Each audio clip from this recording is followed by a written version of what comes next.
I'm a historian, and as a historian I've noticed that wars end when one side gives up. It's actually quite intuitive. So long as you and I are each ready to fight the other, the fight goes on. When I give up, you win, the fight's over. There are many examples of this through history. One particularly obvious one is World War I and World War II. The Germans lost in World War I, but their cities were standing, their armies were still effective, and so they didn't believe they really lost, and so they tried again. And the second time they tried, the Allies realized they had to convince them that they had lost, and it worked. And no one in Germany or Japan or Italy or elsewhere has said, let's go and try a third time. So with that in mind as background, I've been watching since 1999 the Israeli-Palestinian diplomacy and its problems. And I concluded that there are two different ways of seeing this conflict. There's the conventional one, the one that has been in place since 25 years ago in the Oslo Accords, and that presumably will still be in place again when the Trump plan is revealed, which basically tries to please the Palestinians.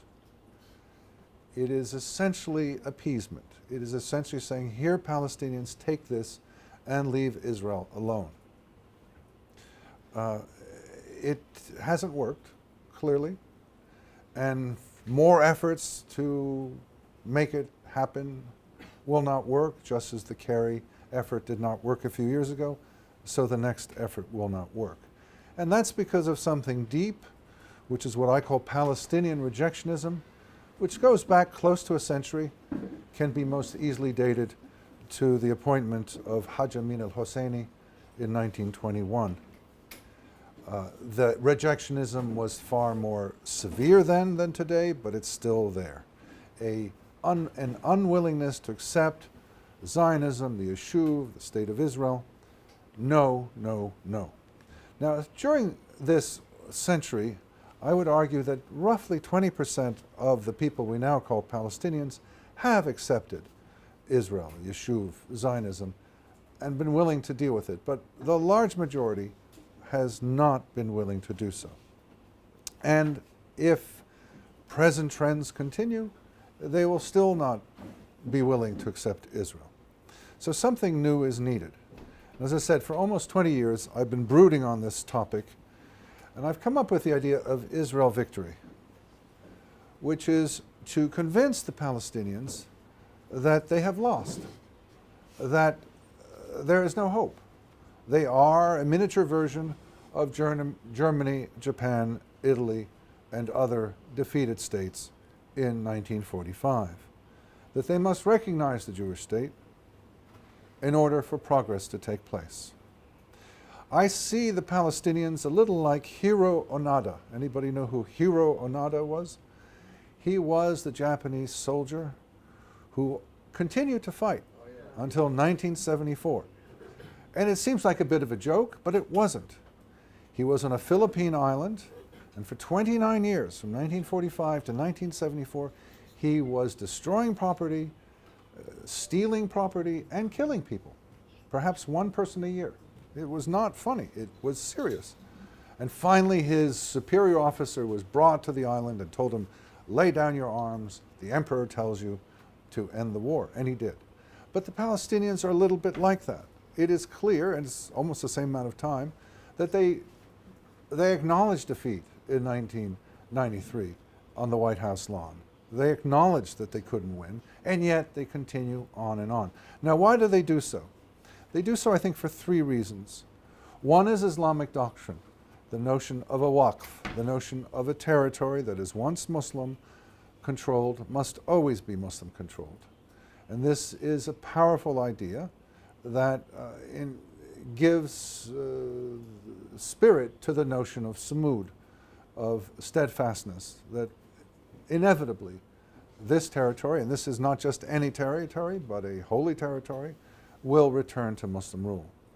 Secondly, the Palestinians are enthused by the fact that they have worldwide support, unique worldwide support.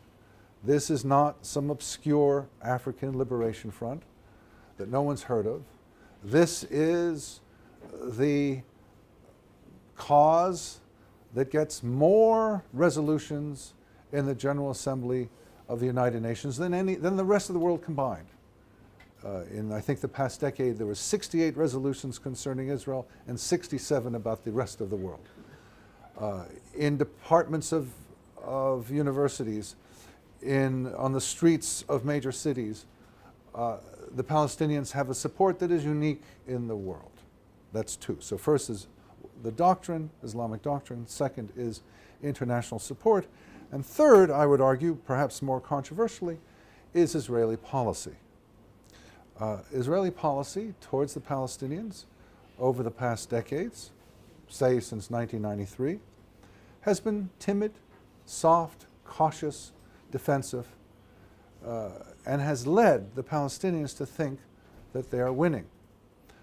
Israeli policy, the security establishment, the IDF, Mossad, Shin Bet, police, border police, and so forth, have treated the Palestinians in a very cautious way, fearful of another intifada, fearful of the Palestinian Authority collapsing, fearful of having to take over and supply food, medicine, water, energy, security.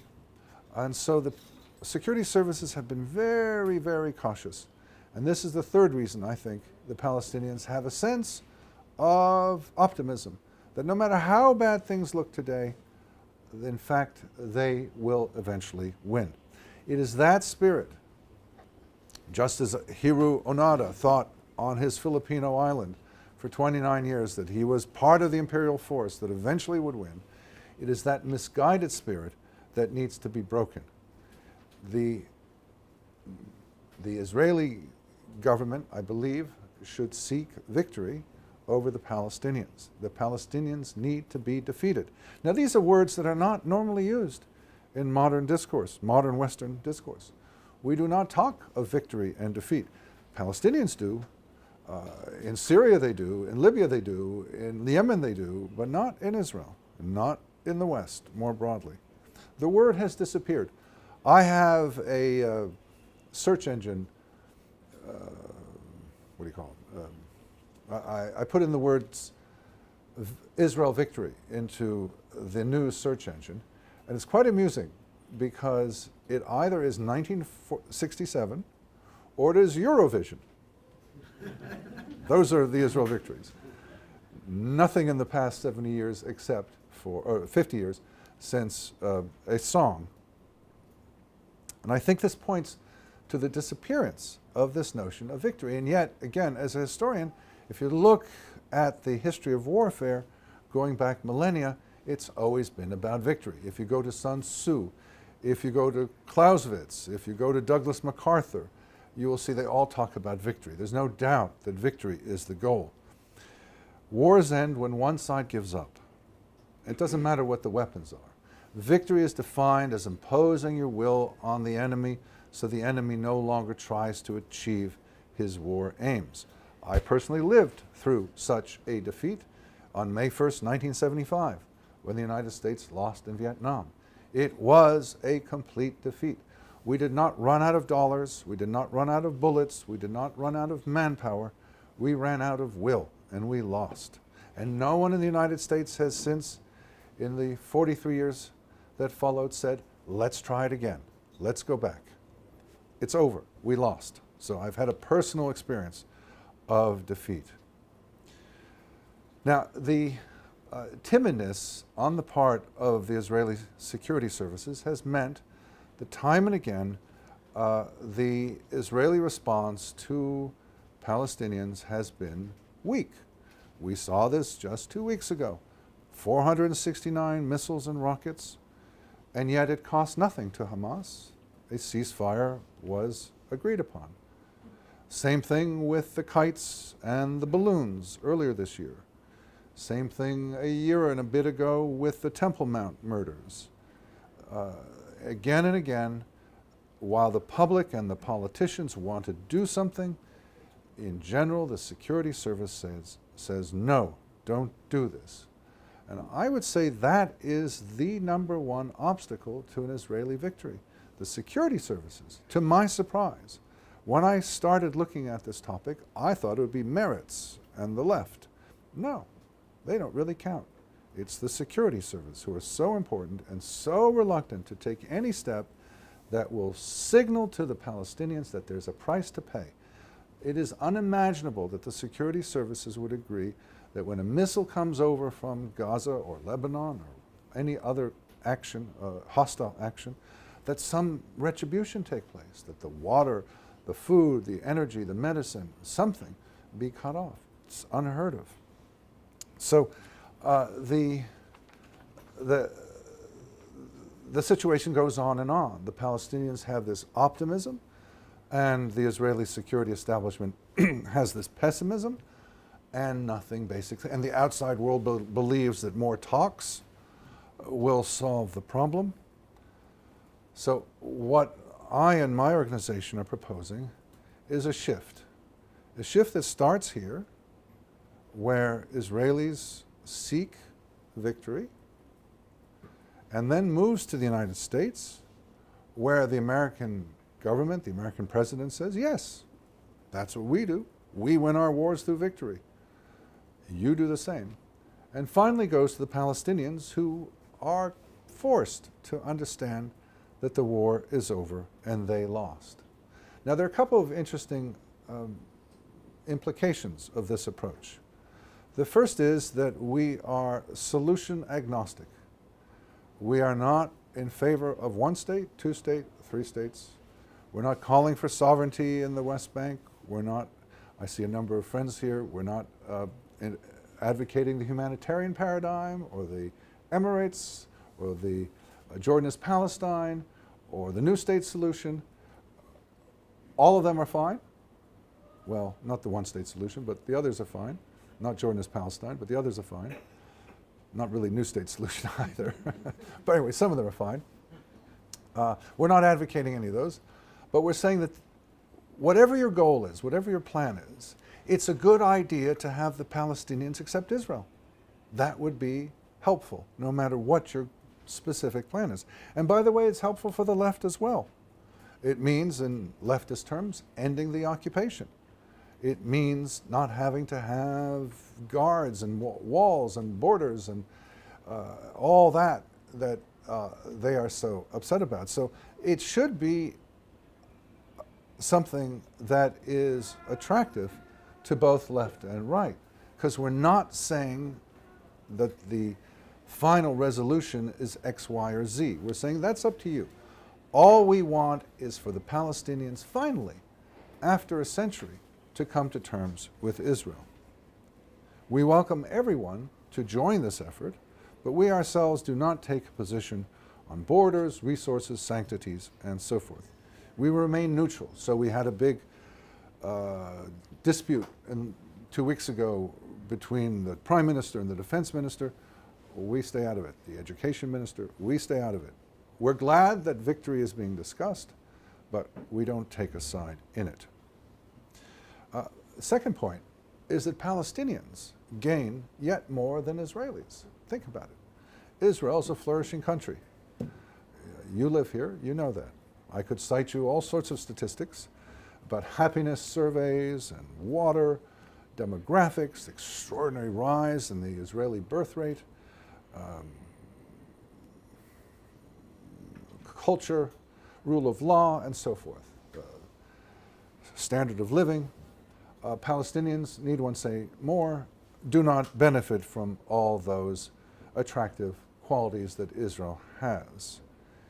Only by giving up their historic, irredentist claim to this entire territory, only when they recognize, excuse me, the Jewish state of Israel, can they begin to develop their own polity, economy, society, and culture.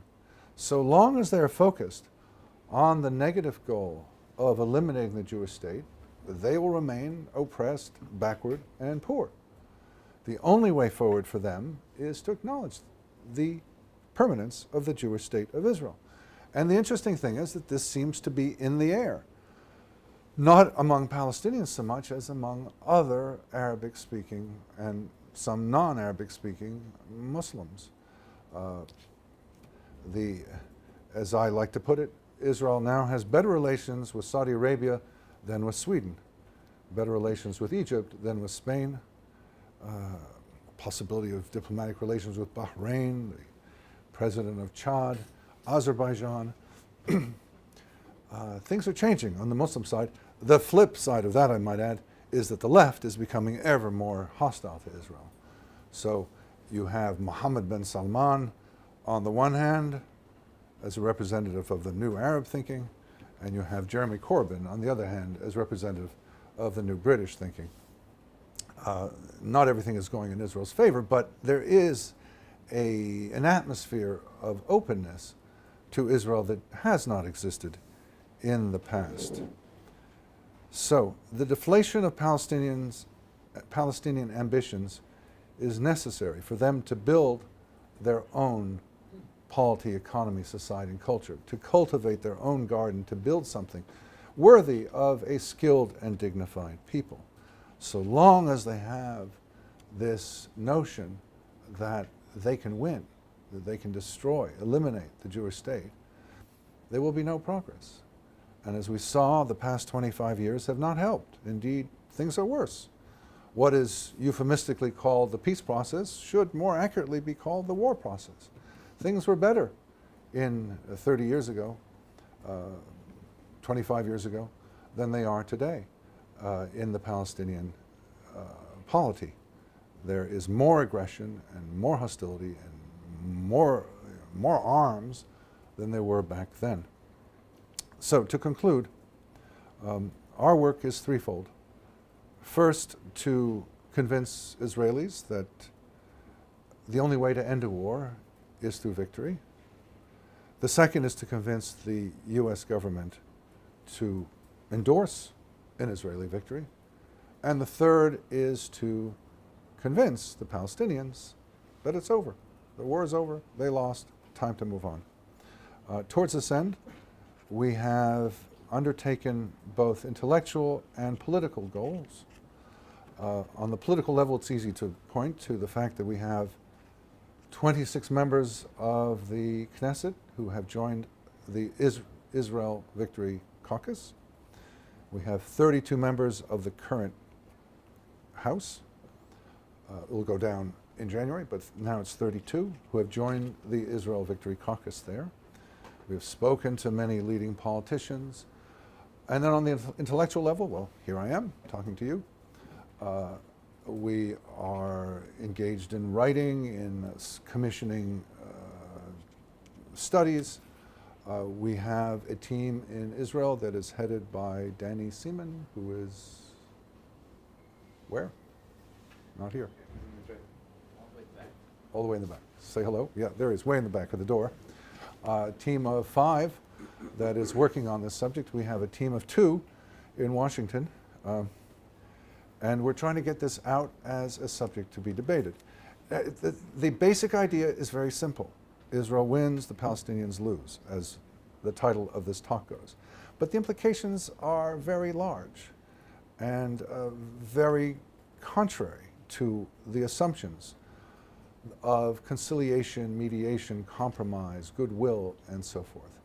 It is sometimes difficult to talk about victory and defeat, but yet there is no avoiding it. That's how wars end, through victory and defeat. International wars end through victory and defeat.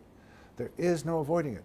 And what one finds is many efforts to avoid it, to finesse it, to find some way of reaching an agreement, of having other forces come in, of leasing, of splitting, but they won't work.